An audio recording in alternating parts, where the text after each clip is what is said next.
Everybody for the Alabama Crimson Tide always loves a little good news when it comes to the defensive line. Locked On Bama, your daily podcast on the Alabama Crimson Tide. Part of the Locked On Podcast Network, your team every day.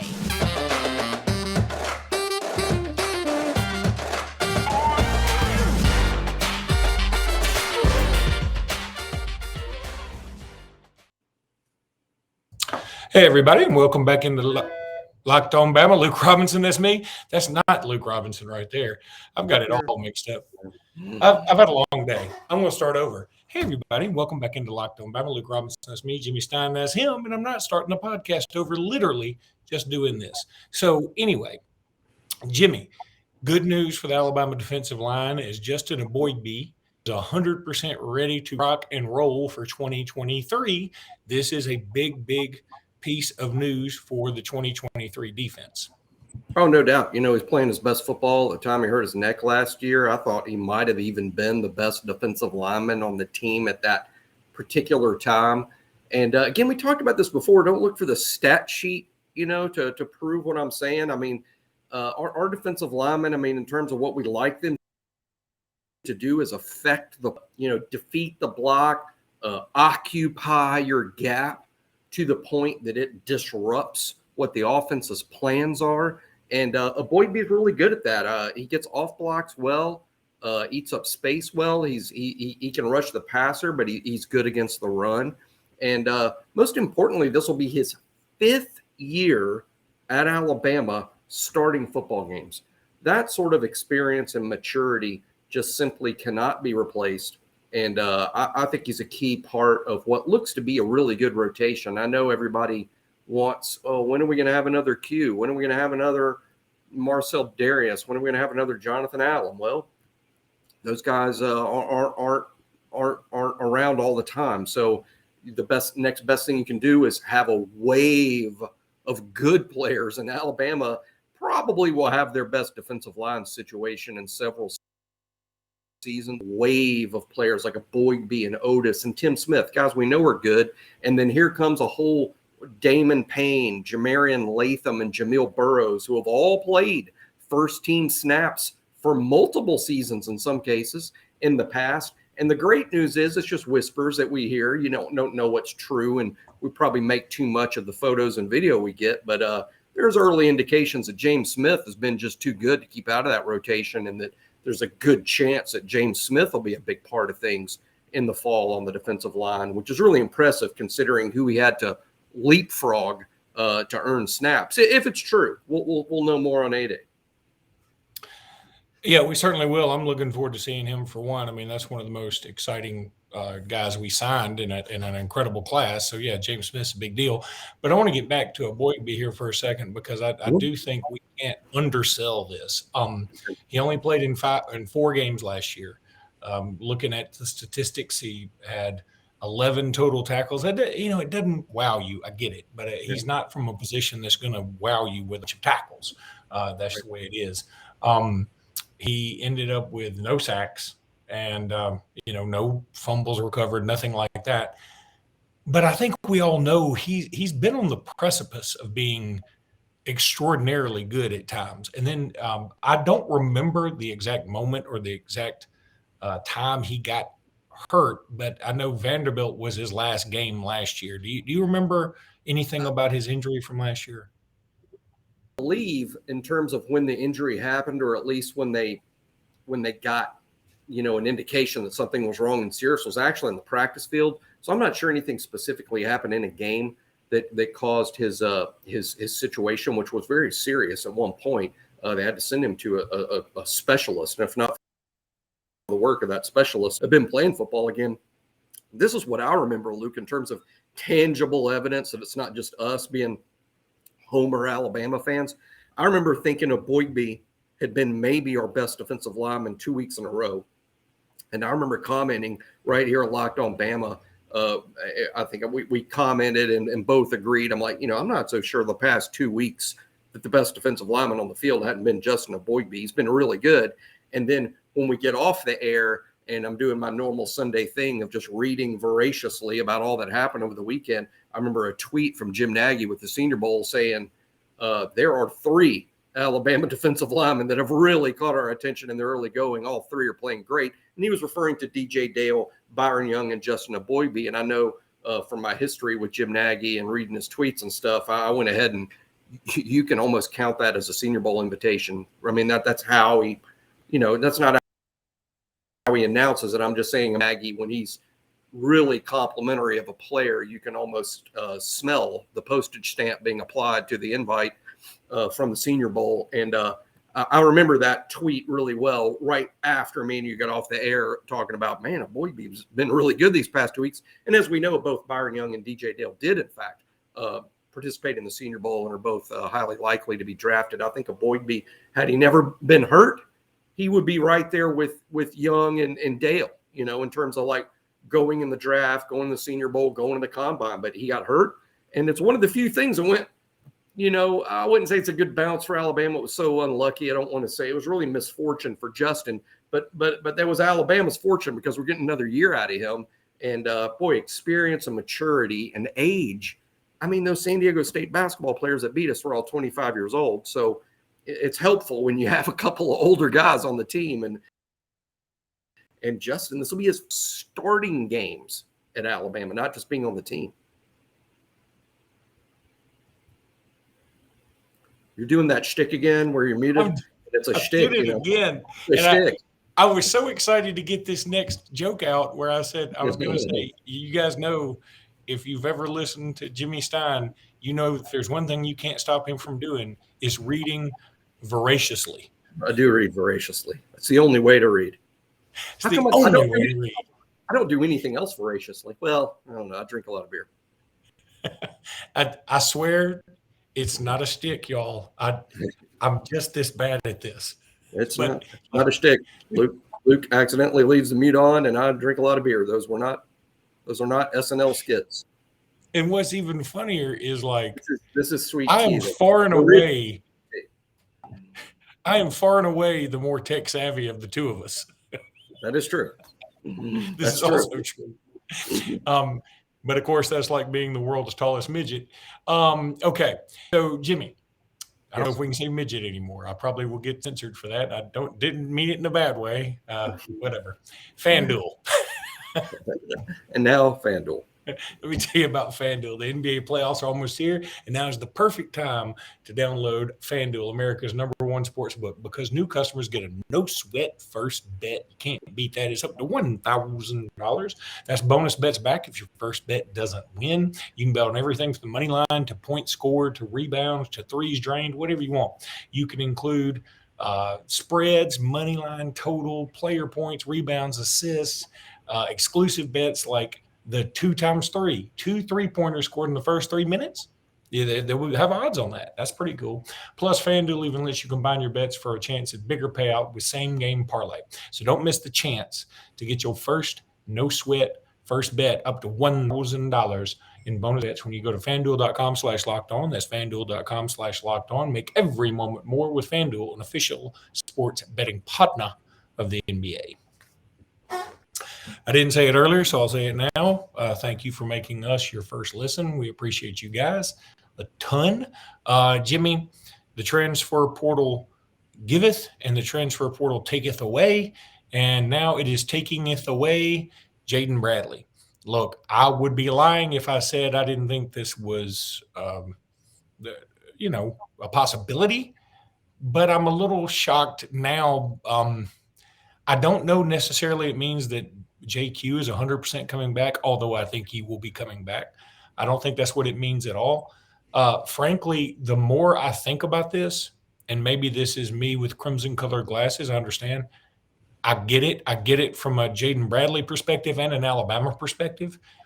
I feel like he's the kind of guy that may not be perfectly suited for us. I loved watching him play. I think he's got a very New York style that I dig.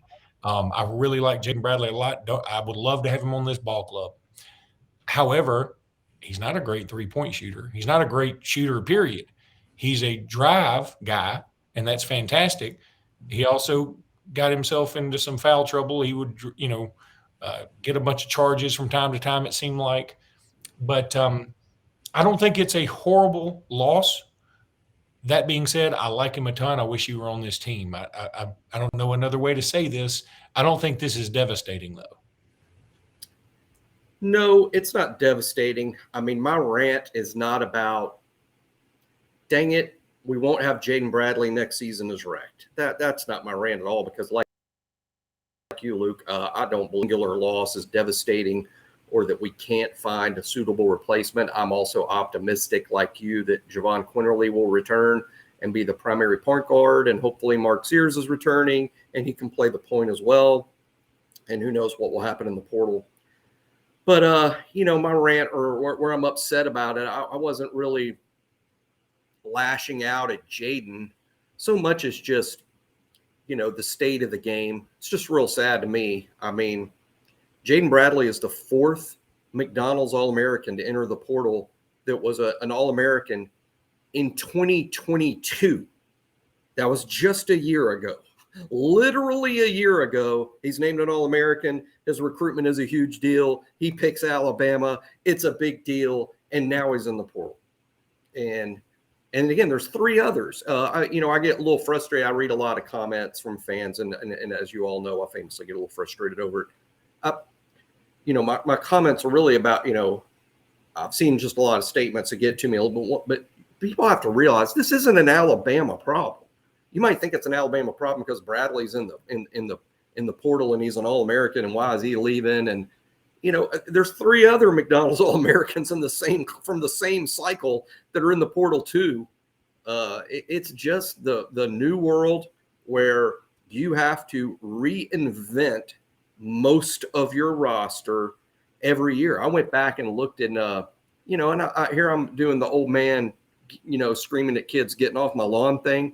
But I went back and looked at the 1992 Alabama basketball roster and see that James Robinson, who was a first-round pick, was in his third year at Alabama. Robert Horry, who would be a first-round pick, was in his fourth year at Alabama. Latrell Sprewell only in his second year, but he was out of junior college. He stayed both years that he Jason Caffey was a future first-round pick. He was on that team. He was a freshman, but he would hang around 3 more seasons after that freshman year and develop into a first-round pick. And those days are just gone, Luke. I mean, that would never happen now. It would never, ever happen. Those WIMP teams that so many people our age are still in love with, it would never happen now. That's a relic until the rules are changed, if they ever are. We are stuck with reinventing our roster every season. And here's the good news. We just did it and it worked great. We just did it and it worked great. We were the first ever Alabama #1 overall seed in the NCAA tournament. So I'm not saying Alabama's screwed or Alabama's hosed under this system. I'm not saying that at all. There's all the evidence in the world that Alabama actually thrives in this new world system. But the year before, I made the tournament, and they had some nice November and December wins, enough to get into the tournament. And the year before, when all this sort of started, Alabama was a good team. So I'm not lamenting saying, Alabama is just, it's never. But I am saying this, be prepared. Kentucky's been doing this for a while, Luke. Before the transfer portal really took off, Kentucky's been doing a lot of remaking the roster every single season. And look how upset they are. Yeah, and it goes back to what I've been saying, that it just gets so hard to wrap your arms around any of these basketball teams anymore. It just gets so hard. I mean, look, we fell in love with this team this year, but man, they're gone so quickly. I mean, it's almost like a summer fling instead of a relationship. You know what I mean? Brandon Miller's gone because and Noah Clowney because they're so good. Jaden Bradley's gone because he's transferring. Gurley's departing because he's a senior. Who knows about Bediako and JQ? And if there's still rumors out there we could lose another guy to the portal. I don't think there'll be any more portaling from my little investigation. But you're right about the Jason Caffey's a good call. Like you're not going to get to actually watch anybody grow in your system anymore. And you wonder, the whole thing, we get so proud when we watch alums in the NFL or in the NBA or baseball, even wherever, golf. And you wonder, like, we always assume that they're as big Alabama fans as we are, or anybody wonders that about their certain team. And I just wonder if they remember their time here, Yeah. And the And I thing wonder, that, are we gonna, and I'm not being negative I'm not upset at Jaden Bradley. I mean, this is his career and it's his family's business. It's his career. But I think this is, let's just pick a school he's going to go. Let's say he goes to Oregon or Michigan is the rumor, by the way. Are we going to root for him? We did that. We do that in football generally. When our football players leave and they go somewhere else, and our feelings weren't hurt over it like they were with Drew Sanders, I think, to an extent. I guess what Jalen Hurts. Jalen Hurts, we rooted for. Jalen Hurts is one of us. Yeah, we were rooting for Jalen Hurts. But he's different. D Hart, that's going back a while. I'm just saying that it feels different in basketball. I don't know that I'm going to be a Jaden Bradley fan with where he ends up. And it's just simply, I don't know him. I don't know him. Well, that's a good point. Now, instead of people were saying this is almost like rent a player, it's almost like rent a school. Yeah. But because you're really, the player now has no relation. It's like me with a rental car. When I'm in that rental car, I'm like Jerry Seinfeld. Yeah, I better get the insurance. I'm going to beat the hell out of this thing. You remember that? Yeah. And I hate to be cynical here, but let me tell some people are too, because I've read a lot of Jaden Bradley stuff, and a lot of people don't even mention NIL. And I'm not saying that's it. I'm not sitting here reporting that. But I will say this, whether we're talking about Jaden Bradley or not, I'm afraid this is what happened with a lot of good players that think they have NBA futures. See, there's this idea with kids that this is how you cash in on NIL. In recruiting, when it's like, coming out of high school and, hey, I'm up for bid. When it's recruiting, I can cash in on NIL. When I get in the portal, it's recruiting all over again. That's when I cash in. I'm not going to staying right where they don't care about me anymore. And so the thinking, and I'm just being the cynic here, the thinking is I got to be recruited to get what I need NIL-wise. So maybe a lot of kids are out there going, you know what? I'm going to come out of high school. I'm going to cash in on some NIL money as a freshman, and then I'm getting in the portal, and I'm going to cash in again. And after year 2, I enter the draft. So that way I have money, draft. And I'm not saying that's what happened with Jaden Bradley, and I'm not pointing at a specific kid. I'm just saying that's out there, right? That's out there. And it's scary because, you think about even go to the Iowa LSU controversy, other than the refereeing, which apparently was god awful. I didn't really notice it much because I turned it off when LSU was obviously going to win. But the whole Angel Reese versus Caitlin Clark thing, and the way I tie this in is I'm just, and I know every older generation always feels like this. Like the game that I fell in love with is sort of going by the wayside, and is going by the wayside very quickly. The whole thing about Caitlin Clark doing the John Cena, you can't see me, which this is so stupid anyway. And then Angel Reese follows her around and does it. Why isn't it okay? And then Angel Reese is very unapologetic about it in the post game. And now people have turned it into a race thing.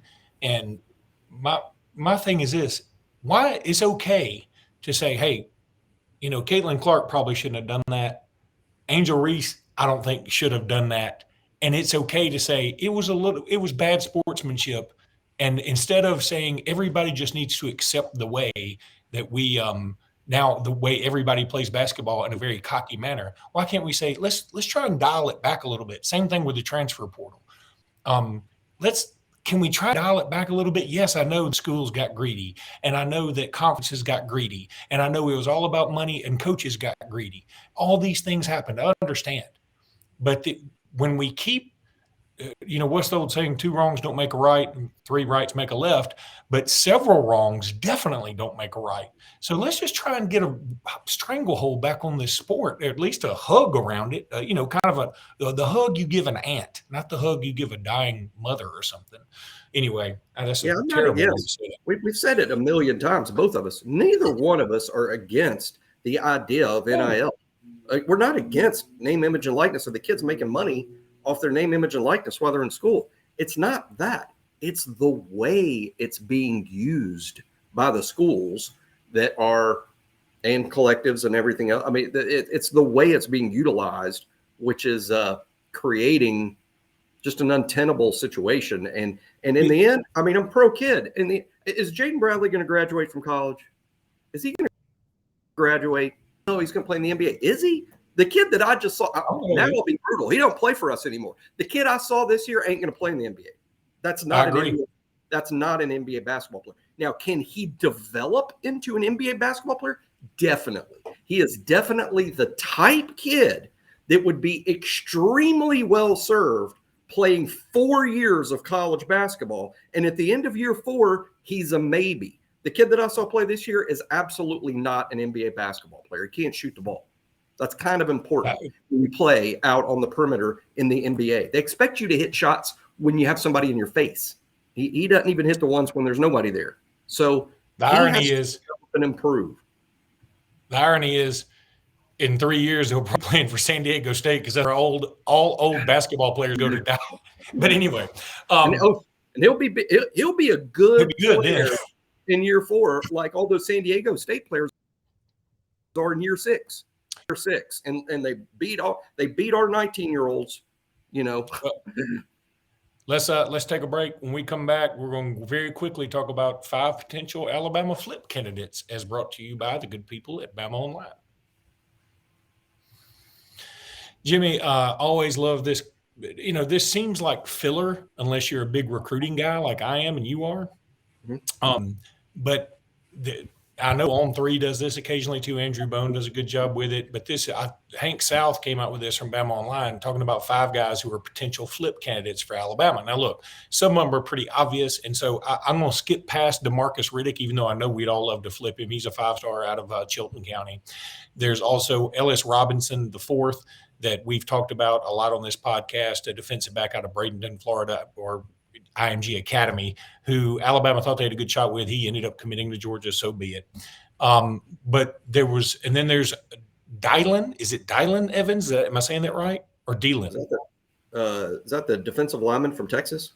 Yes, Longview. Yeah. Yeah. I'm not sure yet. I'm not sure. Okay. And then there's Jordan. There's also Jordan Pride, who's a 4-star safety from Florida, who's committed to Florida State. But the one that really caught my attention, this is who I want you to focus on if you're able. I hope you are. I'm springing this on you. Jeremiah Smith, a 5-star wide receiver from Apalaka, Florida, Chaminade, Madonna Prep. He's committed to Ohio State. Look, if you ask me, if you're a wide receiver being recruited by Ohio State at this point, you're a wide receiver I want. They do a really good job picking out good wide receivers.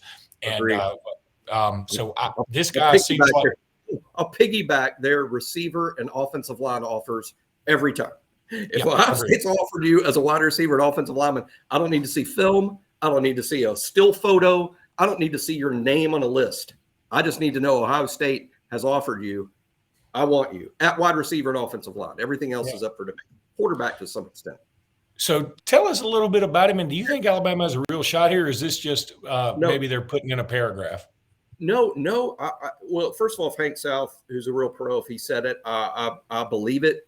And that's good to hear. I'm thrilled to hear that because that guy may be the best prospect in the South that for whatever reason Alabama didn't seem to be in on, whether it's us and him or him and us, or is it you or is it me, or the breakup thing where hey, it's not you, it's me.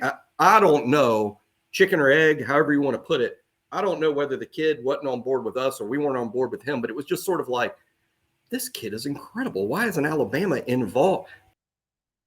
The fact that things seem to be, per BOL and Hank South, seem to be turning around, or at least the kid may now have some interest and vice versa. That's good to hear, because I'm gonna tell you, this kid is elite. I use forever the term 6-star as a joke, as meaning that, hey, you have your 5 stars and then you have your 5-star slam dunks. There are some kids who are 5 stars that some people scratch their head over, or maybe they're not universal 5 stars, or maybe it's a 5-star that has a measurables issue. So why would you be a 5-star? This kid is a freaking 5-star. He's very good, and he's a wide receiver that has an Ohio State offer, which is a super stamp of approval. He's a big receiver. I'm not going to compare him to Julio, but I think he's in the Julio ballpark. I mean, in terms of how good this kid is, he'll be. He's from South Florida, which is where we all know has been a great provider of wide receiver talent to Alabama in the past 6, 8, 10 years. And he's yet another South Florida wide receiver who's really good. A lot of those guys have signed with Ohio State too. So I by the whole list, just like you, Luke, going over that whole list, Riddick, Ellis Robinson, some of the names we would expect. That's the name I didn't expect, but I am thrilled to hear. He's a really, really good wide receiver prospect.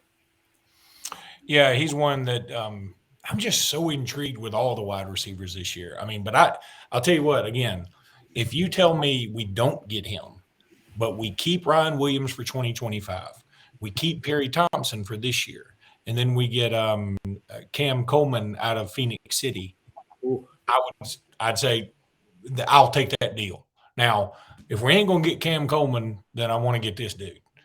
And I'm sure this dude is like your proverbial 6-star that you have, patent pending for you. Yeah. I just know I really like the dude out of Phoenix City. I just saw him playing basketball. There's sometimes when you see somebody play even a different sport and you're like, okay, yeah, I want him. I'll figure it out. Yeah. Oh, I've seen so many football players. I can sit here and name them, but I've seen a lot of football prospects that were kind of like 3 stars, or like, should we take him or not? And then I watch him play basketball and I'm like, we've got to go get that kid to play football. And so I, like you, and you watch a lot of high school basketball, which I don't get to do. I just watch some and I see a lot of clips, but I'm just saying, does it help you to evaluate a football player watching them play basketball? Absolutely. And if you don't believe me, ask Nick Saban. Absolutely. You can, it's more data points, in your evaluation. But with me, with a lineman especially, not so much guards and shooters and basketball skilled kids, but I've seen multiple linemen, whether it's defense or even offense, but particularly defense or pass rushers or bigger bodied linebackers. I've seen them play basketball. One, Reggie Ragland, like a really, really good football prospect. And I'm not saying he wasn't a take based on his football tape. He certainly was. But when you also watched him play basketball, in your head, he went from, I think we need to take Reggie Ragland to, oh my God, we've got to sign this guy to play football. Watch him on the basketball court, because you can really see the kid's athleticism in space and really see his feet and his quickness and to some extent his ball skills. I know that may sound dumb to a lot of people, but about a linebacker and ball skills, but I'll share a conversation I had with an SEC coach one time, talking about evaluating that a buddy of his in the industry had a really big reputation as one of the great recruiters and evaluators in the sport. Absolutely had no interest in a play. For you to interest him, you had to have great ball skills. And I'm like, for an offensive guard. And he's like, yes. And I'm like, an offensive tackle. Yes. A nose guard. Yes. He wanted you to be a ball player, not just a wrestler or a big guy that takes up space, or you can bench a lot, or you can run a 40. He wanted to throw a football at every nose guard. And if the guy can't catch it, then he didn't want him. And I'm sure to an extent that's a wives' tale or an exaggeration, but I get it. I never forgot it. And I use it myself to an extent. Ball skills are a big thing to me. I don't know about the nose guard. I don't know about going that far, but this is a guy with the national reputation for being a great recruiter and evaluators, and I hesitate to say he's wrong about anything. So anyway, ball skills are a big deal, even for big dudes. And yes, you can evaluate football players on the basketball court, no question. All right, buddy, that's going to do it for today. We will be back tomorrow. Until then, roll tide, everybody. Roll Tide.